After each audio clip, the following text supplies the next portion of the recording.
direct my question to the Secretary of the Agriculture. Mr. Secretary, I think last month or a couple of months ago, you issued a statement that rice will go down to 29.30 by January. Sir, tanong po mga kabayan natin, bakit po January pa?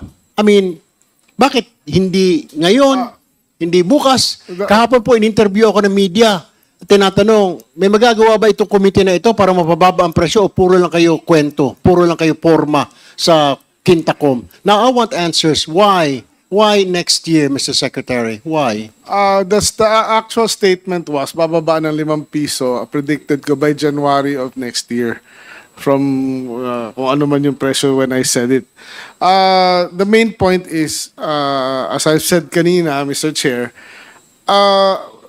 imported rice is only 22% of what is the supply, no, or the consumption. 78% is still local rice.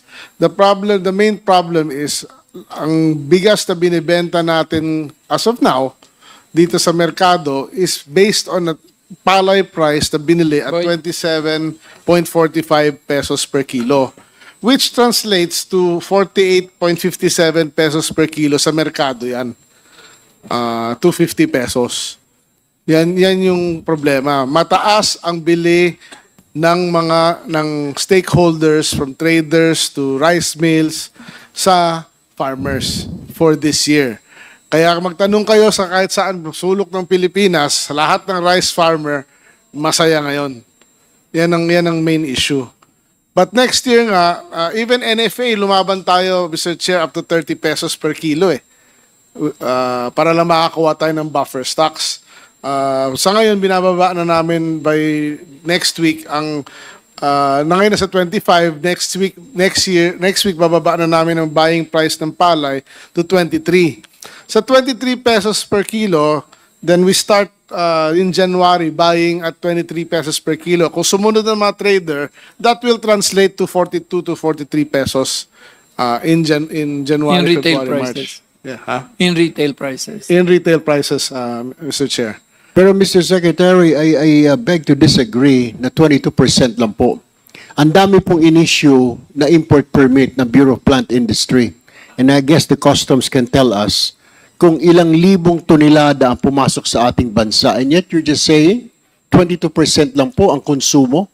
Ano ho nangyari doon sa mga in-inspection po, yung mga nakatalagak na mga bigas sa bodega sa Bulacan, sa pier na lamang, sa mga demorahe po nila? Whatever happened to that? You don't count that, Mr. Secretary, na import na can be fed to the Filipinos and the Filipinos can buy cheaper rice? Yung importation natin, we will end up, as of yesterday, 4.5 million tons na ang na-import. But ang consumption natin ng rice actually per month is 320,000 tons of imported rice per month. So yung nakikita mong excess, yung balance na ilan yun? So there's 700,000 tons na excess importation as of yesterday, no? That's the buffer stock. Basically, there's only 2 months stock of imported rice. Mr. Secretary, Mr. Chair, I have one last question. Mr. Secretary, since you're the Secretary of the Department of Agriculture, may magagawa ka ba? May magagawa ba ang ahensya mo para mapababa itong presyo? I mean, you're not God, pero ang tanong ko, as a Secretary is kalihim, you should be nasa forefront kayo na maghanap na solusyon, mapababa ang bigas. Problema natin ang bigas, and this is one of the reasons why yung ating pong mga presyo ng bilihin, yung inflation mataas because of that. Parang wala pong, hindi mo nararamdaman ng mga tao Parang sanay na sa 50, something, 55 ang bigas. May paraan pa ba? Or can you suggest to the President mga suggested retail price? Kasi po, talaga hindi po kakayanin. Magpapasko. Baka pwede pamasko ninyo sa mga kababayan natin ang murang bigas. Pwede po ba yun? Bawat palengke, hindi lang po yung piling kadiwa. Kasi yung kadiwa, 11 kadiwa lang yata sa buong bansa unless if you're talking kung pwede lagyan lahat ng palengke ng kadiwa, mas maganda siguro. Or, suggestion ko po, bigyan po ninyo yung mga rice retailers natin ng mga kadiwa authorized retailer ng mga bigas, kagaya ng NFA rice retailers dati. Bakit hindi ho ninyo mabigyan ngayon? Kaya nga po, tanong natin, meron po ba, makakatikim ba tayo ngayon ng mababang bigas ngayong December or 50 hanggang 60 pesos pa rin ang kilo ang mabibili natin sa merkado ngayong Pasko? As of the moment, Mr. Chair, meron na tayong 48 stores na nagbebenta ng 40 peso rice. Ang target namin by mid-January, by end of this year, in the next few weeks, 170 na yung target natin. By mid-January, 300 outlets na ang target natin sa loob mismo ng palengke. Sa major public markets, not private markets. We cannot enter private markets, by the way. We can only enter public markets. So that is one way. And the price we will be selling it is at 40 pesos. And kung kaya na, we are targeting pa to lower that to 38, 39 pesos by January. So malaki-laki na rin ang coverage noon. Kung sa tanong naman, Senator Tulfo, na kung may magagawa, kaya namin ibagsak yan. Problema lang, Mr. Chair, as I requested a while ago, we need the Congress's help to bring back the powers of NFA sa DA. Sa NFA, yung dating lakas niya o kanyang mandato para mapababa. Sa ngayon kasi, wala kaming, ang primary mission na lang ng DA, because tinanggalan ng powers ng NFA, is to produce more and make the farmers profitable. Wala na kaming power nor mission to stabilize prices because NFA, which is the main role of the NFA for rice and corn. Ngayon, ang NFA is only for buffer stocking. We cannot even sell our rice to the LGUs or to our own kadiwa at a reasonable price. Walang ganon. Tago lang at pwede lang ibenta tong as of the moment.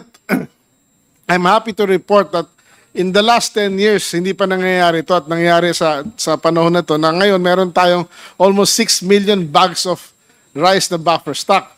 Yung rice na yun, kung may power ng NFA, pwede namin ibenta yun ng 29 peso, 30 peso, 39 peso.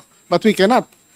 Mr. Chair, makasingit lamang. Hindi po ba po pwedeng executive order lang na Pangulo to do that? To give instruction habang nag-aantay tayo ng batas? Kasi kaantay natin ng batas, baka patay na po tayong lahat. Kare-review lang po ng RTLs. Siguro, Mr. Chair, can we recommend to the President to do an executive order para i-release yung 6 billion? Did you say 6 billion, Mr. 6 million bags of rice?